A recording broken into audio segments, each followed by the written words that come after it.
Hi guys! So for today's video, I will teach you kung paano kayo makakapag-create ng content, let's say 100 content in less than 5 minutes using Canva. So pag SMM ka o virtual assistant ka, kailangan resourceful ka and also work smart, not hard. So without further ado, let's get into the video. Ayan, sa home, click mo lang yung docs. Select mo yung docs. Then click mo yung plus sign, then magic write. Then type mo lang dyan yung kailangan mo. Then let Canva generate it. Once done, i-copy mo lang lahat yan. Then, go back to home. Pili ka lang ng template dyan. Let's say ito. Tapos, balik ka sa gilid, click mo yung apps, then bulk creation.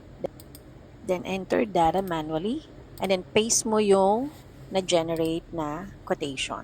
Then, dito, right-click mo lang yung text na yan, then click connect data, then click quotes. And then click create 50 pages. And then, tada! Ayan na. Ganun lang kadali mga mi. O diba? Less than 5 minutes yan. So, I hope nakatulong. Thank you guys for watching. Follow for more.